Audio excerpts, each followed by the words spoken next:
नमस्कार।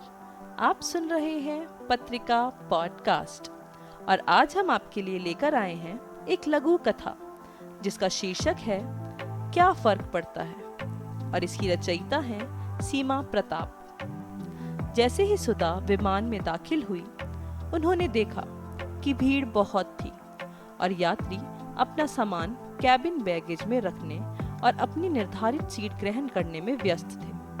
एक हाथ में छोटा बैग और दूसरे में पर्स लटकाए वह भी धीरे धीरे आगे सरक रही थी। जब वह विमान के अंतिम छोर पर पहुंची और अपनी सीट की ओर बढ़ने लगी तो उन्होंने देखा कि बीच की सीट पर एक वरिष्ठ महिला बैठी है जो उन्हें देख रही है और मुस्कुरा रही है। सुधा ने भी एक हल्की सी मुस्कुराहट छोड़ी और उनकी तरफ देख असमंजस में कहा, पता नहीं ये सीट विंडो सीट होगी या आयल वाली। अरे आप कहीं भी बैठ जाइए, क्या फर्क पड़ता है, उस महिला ने कहा।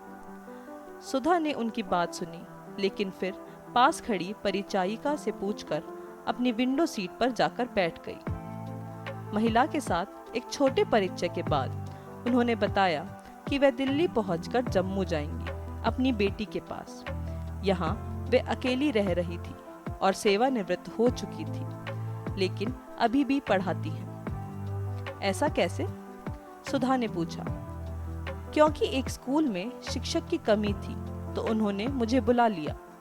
वैसे तो मैं केमिस्ट्री में पीएचडी हूँ, पर यहाँ हिंदी टीचर की आवश्यकता थी, सो मैं हाई स्कूल के बच्चों को हिंदी पढ़ा रही हूँ। वेतन कम है, पर मुझे क्या करना है, मेरे हाथ खर्च निकल आता है और अकेले मेरा टाइम पास भी हो जाता है। सुधा सोचने लगी, किसी भी सीट पर बैठ जाओ, कुछ भी पढ़ा लो, क्या फर्क पड़ता है।